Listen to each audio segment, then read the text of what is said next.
கிறிஸ்துவுக்குள் வெற்றி என்றால் முதலாவது கிறிஸ்துவின் வாழ்க்கையின் மாதிரியின் மூலம் வெற்றி.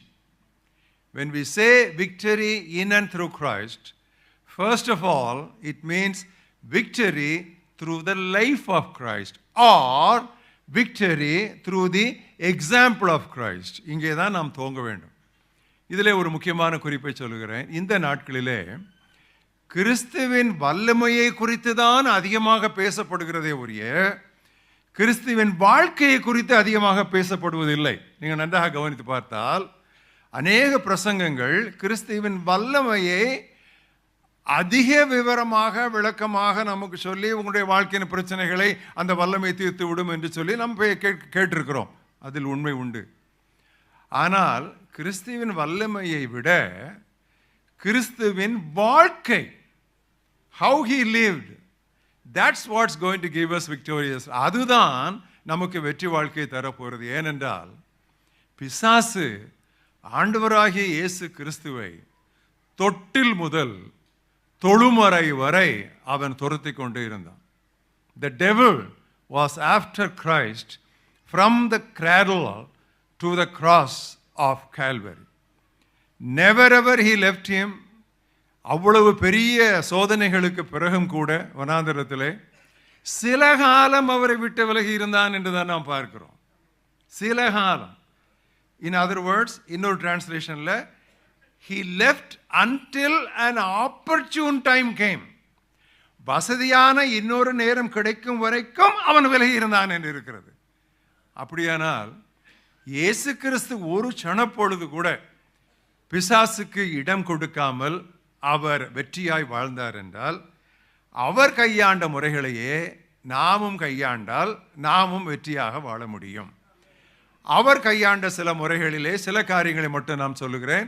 கிறிஸ்துவின் வாழ்க்கை முழுவதையும் நீங்கள் நன்றாக படிக்க வேண்டுமானால் கிறிஸ்துவின் ஜீவியம், லைஃப் ஆஃப் கிரைஸ்ட் என்று பழைய காலத்திலே பரமானந்தம் ஐயர் என்பவர் எழுதிய ஒரு புத்தகம், அது இஎல்எஸ் பப்ளிகேஷன், அது கிடைக்கும் ஒரு பெரிய புத்தகம். வாழ்க்கையிலே ஒரு முறையாவது நீங்கள் அதை வாங்கி வாசித்து விட வேண்டும். ஆங்கிலத்தில் life of Christ by reverend S Paramanandam, தமிழிலே கிறிஸ்துவின் ஜீவியம் பரமானந்தம் ஐயர்.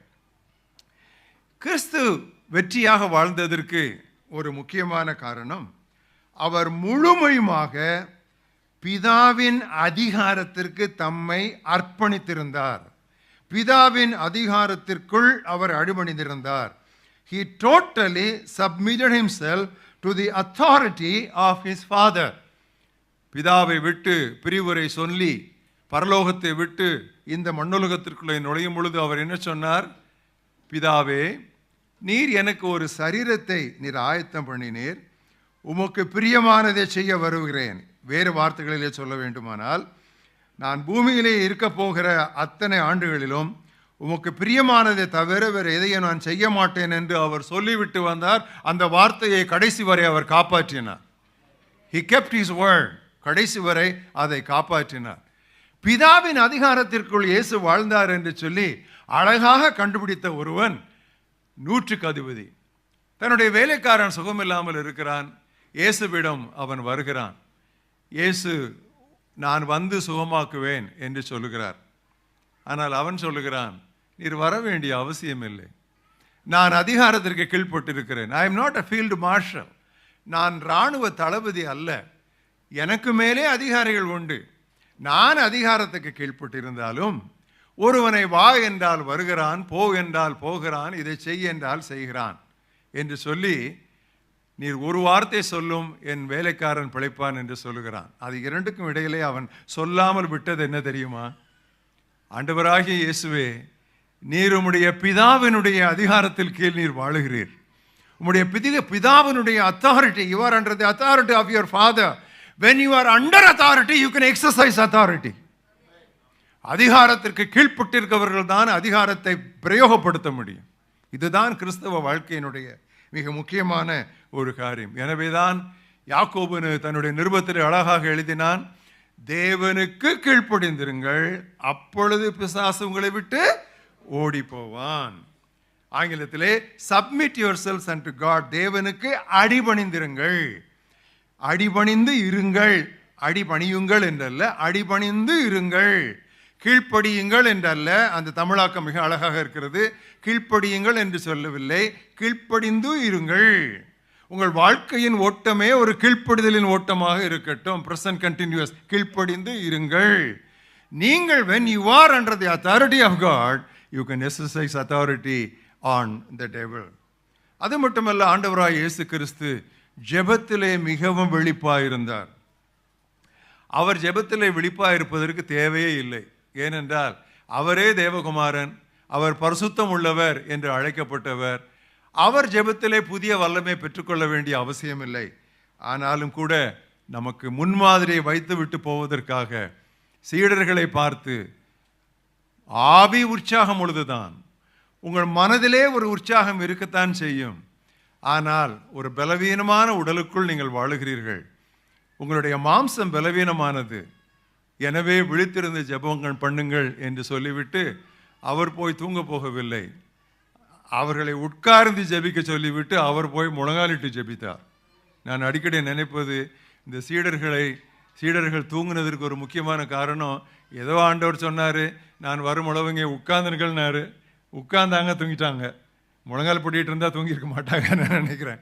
எனவே அங்கே போய் ஆண்டவர் முகங்குப்புற விழுந்து பிதாவை நோக்கி ஜெபித்தார். அவர் ஜெபித்ததினாலே அதை தொடர்ந்து எத்தனை சோதனைகள் வந்தன அவருக்கு. அவர் பிடிபட்ட பிறகு அவருக்கு வந்த சோதனைகள் எத்தனை சோதனைகள். சிலுவையில் இருந்து இறங்கி வா, ஒருவனுடைய காதை வெட்டுவது, பேதுரு வெட்டினான், தொடர்ந்து சோதனைகள். அவர் மறுதலிப்பதற்கு எத்தனையோ வாய்ப்புகள், எல்லாவற்றையும் மேற்கொண்டார். ஏனென்றால் ஜெபத்திலே தன்னுடைய ஆன்மீக தசைநார்களை அவர் பலப்படுத்தி கொண்டார். In prayer he strengthened his spiritual muscles. என்னை கேட்டுக்கொண்டிருக்கிற பிரியமானவர்களே, ஜெபத்திலே முக்கியமாக நீங்கள் சோதனையை மேற்கொள்ளும்படி ஜெபிக்க வேண்டும். எனவேதான் ஆண்டவராய் இயேசு கிறிஸ்துவினிடத்திலே ஜெபிக்க கேட்ட பொழுது, ஜெபிக்க கற்றுக் கொடுக்க கேட்ட பொழுது என்ன சொன்னார்? சோதனைக்கு உட்படாமல், lead us not into temptation. தினமும் காலையிலே நான் சோதனையில் விழமாட்டேன் என்று சொல்லுகிற ஒரு பரிசுத்தவானும் இந்த உலகத்தில் கிடையாது. அவன் எப்பொழுது அதை சொல்லுகிறானோ வெகு சீக்கிரத்திலே அவன் விழுவான். எனவேதான் திருவசனம் சொல்லுகிறது, நிற்கிறேன் என்று சொல்லுகிறவன் அல்லது எண்ணுகிறவன், சொல்லக்கூட வேண்டாம், நிற்கிறேன் என்று எண்ணுகிறவன் விழாதபடிக்கு எச்சரிக்கையாக இருக்க கடவன். ஜெபத்திலே ஆண்டவராய் இயேசு கிறிஸ்து விழித்திருந்தார். விழித்திருந்ததால் தான் பிசாசை எளிதில் அவர் அடையாளம் கண்டார். பிசாசு கொம்புகளோடும் வாளோடும் ஆனிடா டிவியிலே உள்ள அட்வர்டைஸ்மெண்ட் மாதிரி வரமாட்டான். அவன் எப்பொழுதும் வருவது நம்மை முன்னேற்றுகிறவனாக, நம்மை மேம்படுத்துகிறவனாக, ஆஸ் அவர் ப்ரொமோட்டர், ஆஸ் அவர் வெல்விஷர், நமக்கு நன்மை பயக்கிறவனாக அப்படித்தான் அவன் வருவான். அவரிடத்தில் வந்து அவன் அப்படித்தான் அநேக காரியங்களை சொன்னான். ஆனால் ஆண்டவர் அதை அடையாளம் கண்டார். ஒருவேளை வனாந்திரத்திலே எளிதாக அடையாளம் கண்டார். ஆனால் தனக்கு நெருக்கமான சீடன், நீர் சிலுவைக்கு செல்லக்கூடாது என்று சொன்ன பொழுது பிசாசின் மகனே என்று சொல்லாமல் பிசாசே என்று சொன்னார். சாத்தானின் மகனே என்று திட்டாமல் சாத்தானே பின்னால போ என்று சொன்னார். அந்த கூர்மை அவருக்கு எப்படி வந்தது? How did Jesus get that spiritual sensitivity? How did Jesus get that spiritual discernment that he got during his hours and seasons of prayer? அடிக்கடி நாம் நம்மையே கேட்டுக்கொள்ள வேண்டும். என்ன கேட்டுக்கொள்ள வேண்டும்? நான் இந்த வார்த்தைகளை சொல்லலாமா? இயேசு இருந்தால் இந்த வார்த்தைகளை ஆமோதித்திருப்பாரா? நான் இந்த இடத்திற்கு போகலாமா? இயேசு இருந்தால் இந்த இடத்திற்கு போக என்னை அனுமதித்திருப்பாரா? நான் இந்த காரியத்தை செய்யலாமா? இயேசு இருந்தால் இதை செய்வாரா? சில ஆண்டுகளுக்கு முன்பதாக அமெரிக்காவிலே உள்ள யூத் ஃபார் கிரைஸ்ட் நிறுவனத்தார் தங்களுடைய எல்லா அங்கத்தினர்களுக்கும் கையில் ஒரு பேண்டு போட்டாங்க. ஏன்னா இந்த வாலிபர்களுக்கெல்லாம் இந்த பேண்டுன்னா ரொம்ப இஷ்டம். இந்த ஹேண்டில் ஒரு பேண்டு போடுவாங்க, ஒரு ஸ்ட்ரிப் போடுவாங்க. அந்த பேண்டு என்ன பேண்டு தெரியுமா? ரொம்ப பாப்புலர் ஆயிடுச்சு அந்த பேண்டு. என்ன தெரியுமா? WWJD, what would Jesus two? WWJD, what would Jesus two? இந்த இடத்தில் இயேசு இருந்தால் அவர் என்ன செய்திருப்பார் என்று திரும்ப திரும்ப கேட்டுக்கொள்வது. அது எப்படி நாம் அதை கண்டுபிடிக்க முடியும்? சுவிசேஷ புத்தகங்களை அடிக்கடி வாசிக்க வேண்டும். நான் சொன்னேன் இது அடிப்படையாக தெரியும், ஆனால் இதுதான் அடித்தளம். சுவிசேஷ புத்தகங்களை மத்தேயு, மார்க்கு, லூக்கா, யோவான், யோவான், லூக்கா, மார்க்கு, மத்தேயு என்று சொல்லி முதலிலிருந்து பின்னால், பின்னாலிருந்து முன்னால் நீங்கள் வாசித்து கொண்டே இருக்க வேண்டும். அப்பொழுது தான் நீங்கள் இயேசுவின் பாதையிலே நீங்கள் நடக்க முடியும். இன்றைக்கு அநேகர் இயேசு எங்கு நடந்தாரோ அங்கு போக விரும்புகிறார்கள். நான் இயேசு எப்படி நடந்தாரோ அப்படி நடக்க விரும்புகிறேன். Many people want to walk where Jesus walked, but we are called to walk as Jesus walked. அதுதான் முக்கியமான சத்தியம். சில காரியங்களை நான் உங்களுக்கு வேறுபடுத்தி காட்டும் பொழுது அது அந்த சத்தியம் உங்கள் மனதிலே பதியும்படியாகத்தான் நான் அப்படி சொல்லுகிறேன், ஒரு நகைச்சுவைக்காக அல்ல. ஸோ பிரியமானவர்களே, சுவிசேஷங்களை வருஷத்திற்கு 2-3 முறையாவது நீங்கள் வாசித்து விடுங்கள். முழங்காலில் நின்று சுவிசேஷங்களை வாசியுங்கள். ஆண்டவராக இயேசு கிறிஸ்து எப்படி நடந்தார், எப்படி பேசினார், எப்படி சகித்தார், எப்படி அன்பு கூர்ந்தார், எப்படி அடக்க ஒடுக்கமாக இருந்தார், எப்படி வார்த்தைகளை அளந்து பேசினார், எப்படி காரியங்களை அடையாளம் கண்டார், எப்படி சத்துருவுக்கு இடம் கொடாமல் இருந்தார் கடைசி வரைக்கும். இதோ இந்த உலகத்தின் அதிபதி வருகிறான், அவனுக்கு என்னிடத்தில் ஒன்றுமே இல்லை.